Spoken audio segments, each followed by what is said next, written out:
찬송가 488장입니다. 찬송가 488장입니다. 이 몸의 소망 무언가 우리 주 예수뿐일세. 우리 주 예수밖에는 믿을 리 아주 없도다. 주 나의 반석이시니 그 위에 내가 서리라. 그 위에 내가 서리라.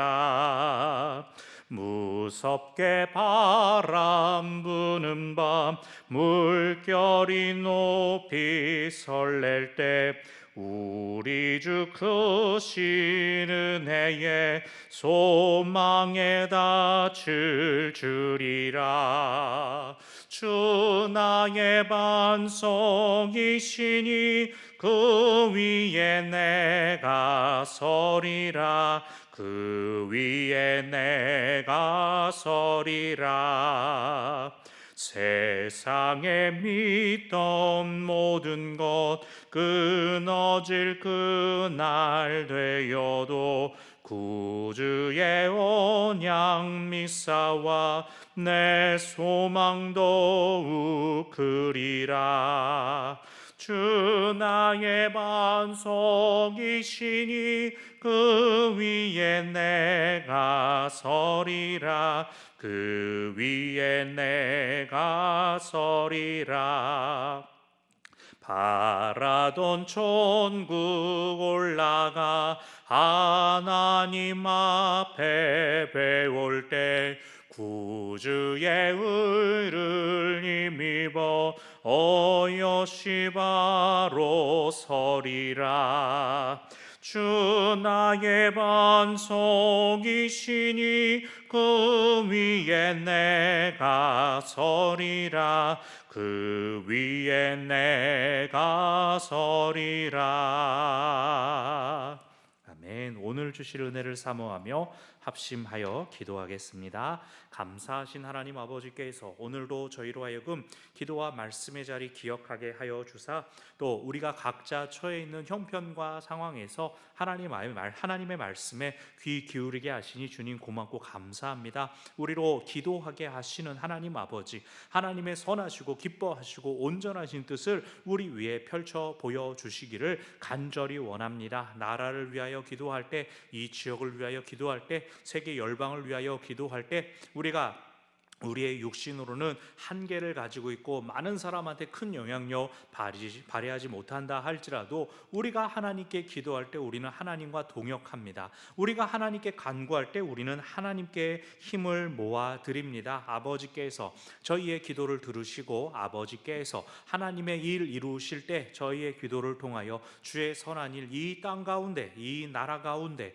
이 온 세계 가운데 이루어지는 것을 참으로 우리가 보고 듣고 알게 하여 주시옵소서. 그것을 위하여 기도의 자리로 저희를 인도하여 주셨음을 기억합니다. 참으로 우리의 소원과 만족, 필요를 요구하는 것뿐만 아니라 하나님께서는 기도의 사람들로 우리를 초청하셨고 우리를 부르셨사오니 아버지여, 이 시간 저희의 아뢰는 기도와 간구가 저희의 필요한 것들을 아뢰을 뿐만 아니라 하나님의 나라와 하나님의 뜻이 하늘에서와 같이 이 땅 가운데 이루어지기를 바라고 구하는 것 되게 하여 주시옵소서. 아버지여, 점점 더 깊어져가는 가을 가운데 하나님께서 저희의 건강과 모든 필요한 것들 친히 돌보아 주시기를 주님 앞에 고합니다. 마음의 조급함을 갖지 않게 하여 주시고 두려움과 염려하지 않게 하여 주시옵소서. 오직 하나님의 선하신 능력과 인도하심, 그것이 우리를 도우시며 그것이 우리를 세우시며 이끌어 가시는 것을 참으로 저희가 보기를 원합니다. 만나기를 원합니다. 알기를 원합니다.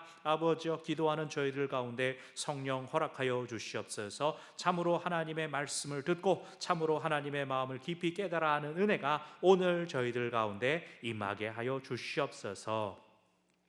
감사하신 하나님 아버지, 오늘 저희가 또 기도와 말씀의 자리 기억하게 하여 주심을 감사드립니다. 각자 처한 위치에서 하나님께 저희의 마음을 올려드립니다. 주께서 하나님의 말씀 가운데 주의 음성 듣게 하옵시고 저희의 기도 들으시고 또한 응답하여 주시옵소서. 모든 염려를 주께 맡겨드리며 참으로 저희를 이끄시고 도우실 하나님 기대하며 신뢰하는 저희의 모든 기도와 간구에 하나님의 들으심과 응답하심 허락하여 주시옵소서. 참으로 주가 회복시키시며 주가 우리를 일으키시며 만지시는 이 새벽이 될 수 있도록, 이 기도의 자리와 시간들이 될 수 있도록 주께서 예비하신 복과 은혜를 저희들 가운데 허락하여 주시옵소서.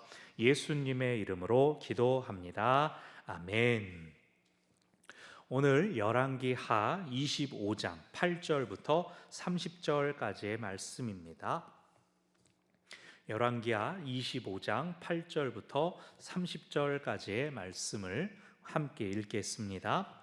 바벨론 왕 느부갓네살의 19째 해 5월 7일에 바벨론 왕의 신복 시위대장 느부사라단이 예루살렘에 이르러 여호와의 성전과 왕궁을 불사르고 예루살렘의 모든 집을 귀인의 집까지 불살랐으며 시위대장에게 속한 갈대아 온 군대가 예루살렘 주위의 성벽을 헐었으며 성중에 남아있는 백성과 바벨론 왕에게 항복한 자들과 무리 중 남은 자는 시위대장 느부사라단이 모두 사로잡아 가고 시위대장이 그 땅에 비천한 자를 남겨두어 포도원을 다스리는 자와 농부가 되게 하였더라. 갈대아 사람이 또 여호와의 성전의 두 놋 기둥과 받침들과 여호와의 성전의 놋 바다를 깨뜨려 그 놋을 바벨론으로 가져가고 또 가마들과 부삽들과 부집게들과 숟가락들과 섬길 때에 쓰는 모든 놋 그릇을 다 가져갔으며 시위대장이 또 불 옮기는 그릇들과 주발들 곧 금으로 만든 것이나 은으로 만든 것이나 모두 가져갔으며 또 솔로몬이 여호와의 성전을 위하여 만든 두 기둥과 한 바다와 받침들을 가져갔는데 이 모든 기구의 놋 무게를 헤아릴 수 없었으니 그 한 기둥은 높이가 18규빗이요 그 꼭대기에 놋 머리가 있어 높이가 3규빗이요 그 머리에 둘린 그물과 석류가 다 놋이라.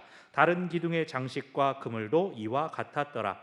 시위대장이 대제사장 스라야와 부제사장 스바냐와 성전 문지기 3사람을 사로잡고 또 성중에서 사람을 사로잡았으니 곧 군사를 거느린 내시 1사람과 또 성중에서 만난 바 왕의 시종 5사람과 백성을 징집하는 장관의 서기관 1사람과 성중에서 만난 바 백성 60명이라. 시위대장 느부사라단이 그들을 사로잡아 가지고 리블라 바벨론 왕에게 나아가매 바벨론 왕이 하맛 땅 리블라에서 다 쳐 죽였더라. 이와 같이 유다가 사로잡혀 본토에서 떠났더라. 유다 땅에 머물러 있는 백성은 곧 바벨론 왕 느부갓네살이 남긴 자라. 왕이 사반의 손자 아히감의 아들 그달리아가 관할하게 하였더라. 모든 군대 지휘관과 그를 따르는 자가 바벨론 왕이 그달리아를 지도자로 삼았다 함을 듣고 이에 느다니아의 아들 이스마엘과 가레야의 아들 요하난과 느도바 사람 다누메스의 아들 스라야와 마아가 사람의 아들 야사니아와 그를 따르는 사람이 모두 미스바로 가서 그달리아에게 나아가매 그달리아가 그들과 그를 따르는 군사들에게 맹세하여 이르되 너희는 갈대아인을 섬기기를 두려워하지 말고 이 땅에 살며 바벨론 왕을 섬기라. 그리하면 너희가 평안하리라 하니라. 7월에 왕족 엘리사마의 손자 느다니아의 아들 이스마엘이 부하 10명을 거느리고 와서 그달리아를 쳐서 죽이고 또 그와 함께 미스바에 있는 유다 사람과 갈대아 사람을 죽인지라. 노소를 막론하고 백성과 군대 장관들이 다 일어나서 애굽으로 갔으니 이는 갈대아 사람을 두려워함이었더라. 유다의 왕 여호야긴이 사로잡혀간 지 37년 곧 바벨론의 왕 에윌무로닥이 즉위한 원년 12월 그달 27일에 유다의 왕 여호야긴을 옥에서 내놓아 그 머리를 들게 하고 그에게 좋게 말하고 그의 지위를 바벨론에 있는 그와 함께 있는 모든 왕의 지위보다 높이고 그 죄수의 의복을 벗게 하고 그의 일평생에 항상 왕의 앞에서 양식을 먹게 하였고 그가 쓸 것은 날마다 왕에게서 받는 양이 있어서 종신토록 끊이지 아니하였더라. 아멘.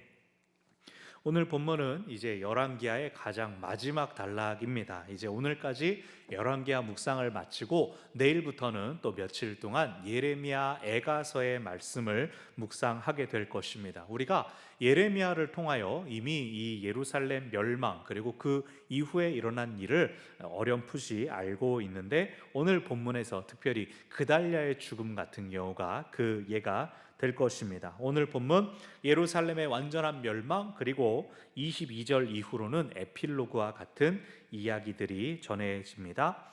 8절 바벨론 느부갓네살의 시위대장 느부사라단이 예루살렘에 왔습니다. 이제 예루살렘 왕 시드기야 잡아갔죠. 그 땅의 백성들을 이제 잡아들이고 이제 예루살렘을 완전히 파괴하기 위하여, 다시금 그 땅에서 반역을 꿈꾸지 못하게 위하여, 한자로는 소개 완전히 무너뜨리는 그것을 위해서 느부사라단이 왔습니다. 9절 성전과 왕궁을 불사르고 예루살렘 모든 집을 귀인의 집까지 불살랐다. 그래서 집을 그냥 무너뜨리기만 하면 그 돌 그런 자재들을 다시 쓸 수도 있죠. 불태워 버리면 다 구워져 버리고 익어버리기 때문에 자재조차 쓸 수가 없게 됩니다. 그래서 불태워 버렸다. 다시는 쓸모없는 곳을 만들어 버리고 재건하려면 시간이 많이 들게 했죠.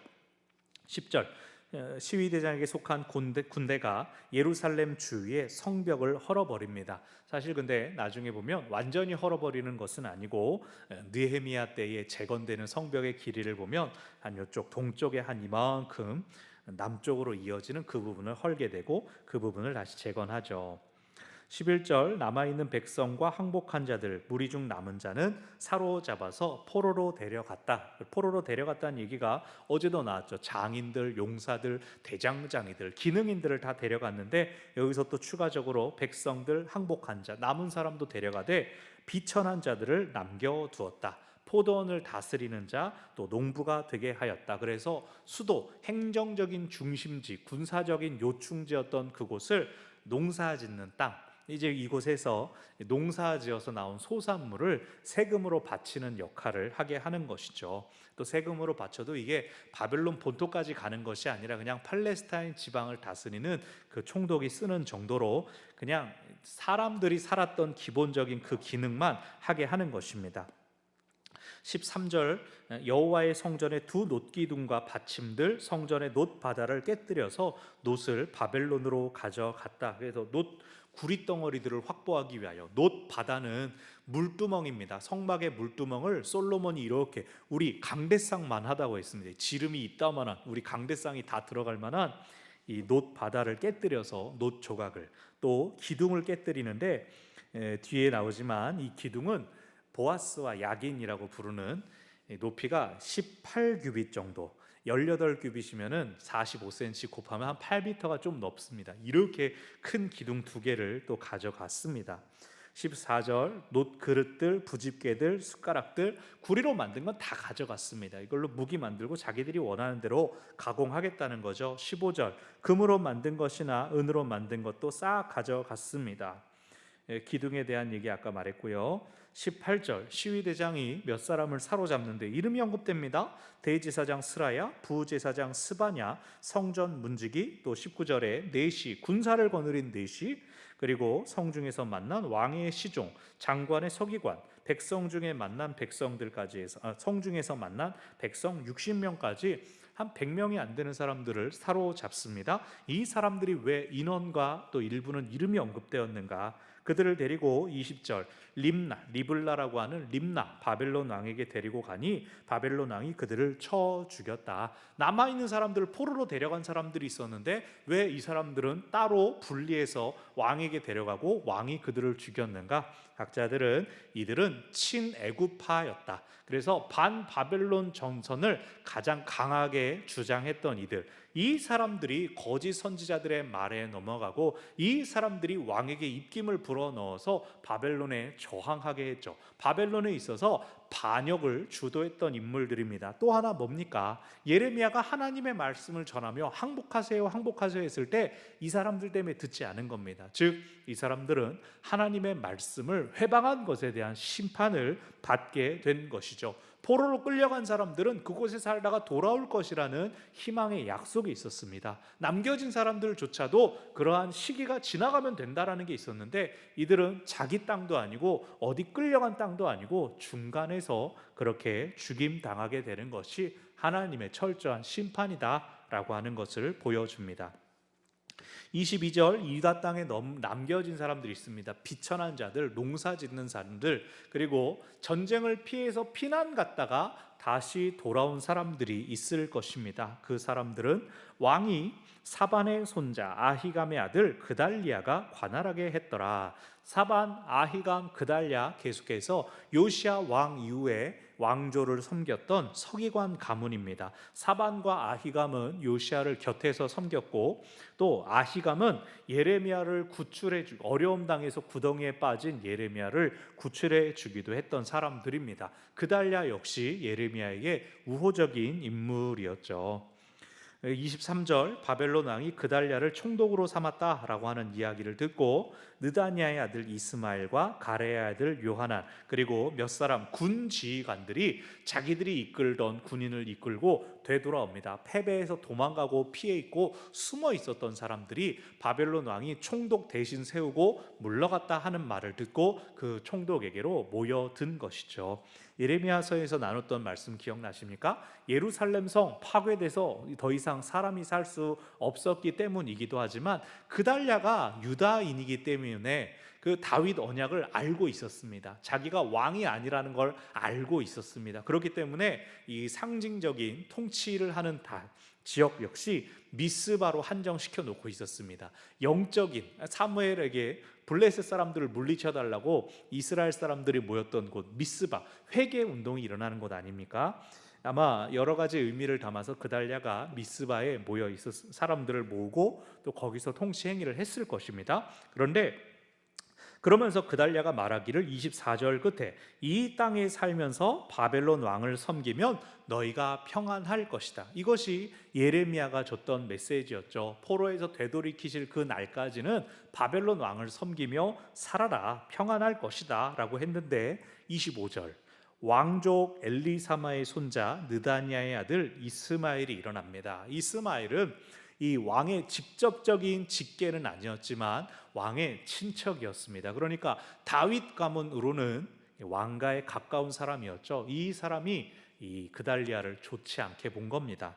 사실 그달리아에게 이 가레야의 아들 요하난이 경고했습니다. 내가 이스마엘을 먼저 제거할까요? 근데 그달리아의 입장에서도 지금 동족끼리 또 칼부림을 하는 것을 원하지 않으니까 괜찮을 겁니다. 내버려 둡시다 라고 했는데 결국은 이스마엘이 그달리아를 쳐 죽이는 일이 생기게 됩니다.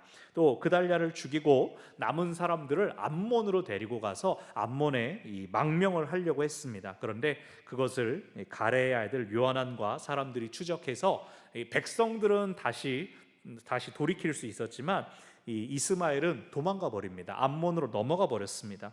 그랬을 때에 26절 걱정이 되는 겁니다. 바벨론에서 세운 유다의 총독 그달랴가 죽임당했고 범인은 도망가 버렸으니 그것을 잘못 이야기하면 니들이 죽이고 우리에게 핑계대는 것이 아니냐 할 수가 있었던 것이죠. 그래서 나름 수습한다고 하는 것이 우리가 애굽으로 가자.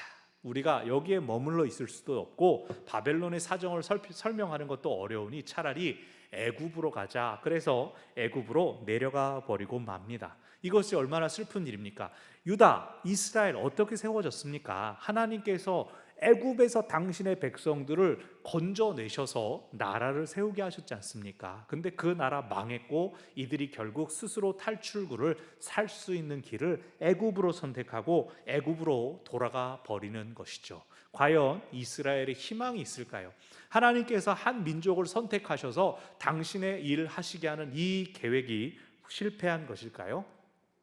맨 마지막 이야기 27절부터 30절까지의 이야기, 그로부터 수많은 시간이 지났습니다. 예루살렘이 완전히 파괴되고 멸망당한 지 25년이 흘렀고 또 여호야긴이 사로잡힌 지 37년째 되는 해, 그 해는 느부갓네살의 아들인 에윌무로닥이 바벨론의 왕이 되었던 때였는데 그때 여호야긴을 석방시킵니다.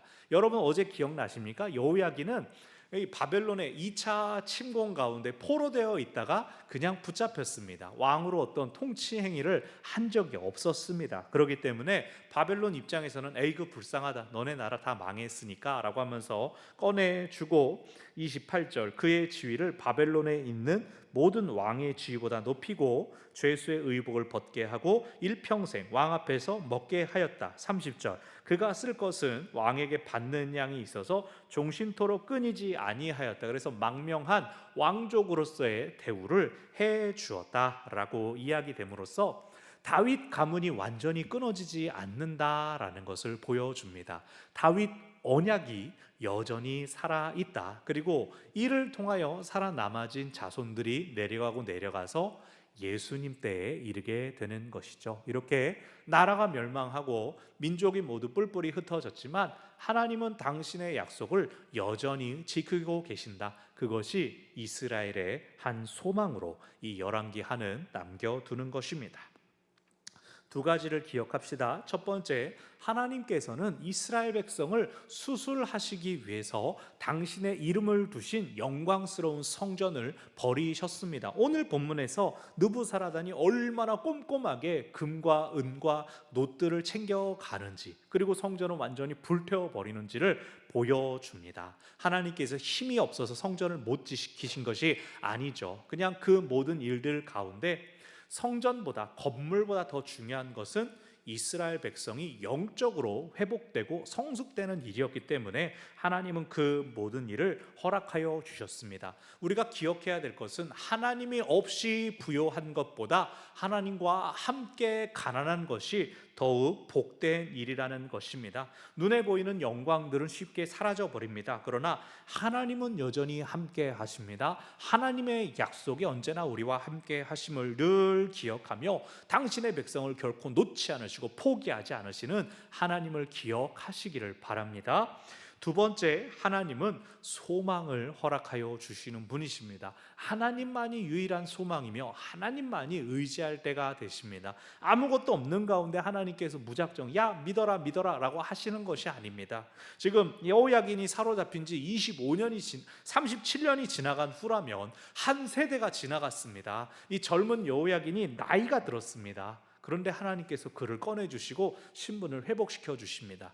내가 그 역사 못 보니까, 못 볼까봐 걱정하고 두려워하고 불신하게 되는데 하나님은 하나님의 역사를 이루실 것이다. 그러니 나는 오늘 나의 삶을 하나님 앞에 떳떳하게 살아가자. 하나님의 약속은 결코 사라지지 않고 우리를 회복시키시며 살리실 것이다. 그 믿음을 기억하며 우리의 거룩한 삶을 더 지켜가기를 힘쓰고 그 가운데 하나님께서 우리를 회복시키시고 또한 성숙시키시는 것을 우리가 경험하게 될 것입니다. 선하신 하나님을 바라고 기대하며 하나님과 동행하는 우리 모두가 되시기를 바랍니다. 아멘. 우리 주신 말씀 생각하면서 주여 한번 부르고 함께 기도합니다. 주여! 고마우신 하나님 아버지, 하나님께서 오늘도 저희를 귀한 말씀의 자리 세우셨사오니 주여, 주께서 주신 말씀들 우리 가운데 잘 새기고 하나님의 뜻, 하나님의 계획, 그 선한 섭리들을 이루어 가기를 힘쓰는 오늘 저희의 결단들 그리고 일상들, 삶이 되게 하여 주시옵소서. 우리의 기도를 들으시며 우리를 불쌍히 여기시며 우리를 채우시며 인도하시는 하나님 아버지, 주의 선한 도우심과 만지심이 오늘 저희를 붙드시며 오늘 저희를 주 뜻 가운데 대로 이끌어 가실 것입니다. 하나님께 붙들리고 사로잡히는 하나님의 사람들 저희들 모두가 되게 하여 주시옵소서. 주가 저희를 강하게 하시고 주가 저희를 붙드소서. 주가 저희를 이끄시고 주가 저희를 주장하옵소서. 저희의 모든 간절한 기도와 간구 이 시간 올려드리오니 주께서 들으시고 저희를 하나님 기뻐하시는 그 길, 그 방향대로 인도하여 주시옵소서. 주장하시고 사용하여 주시옵소서.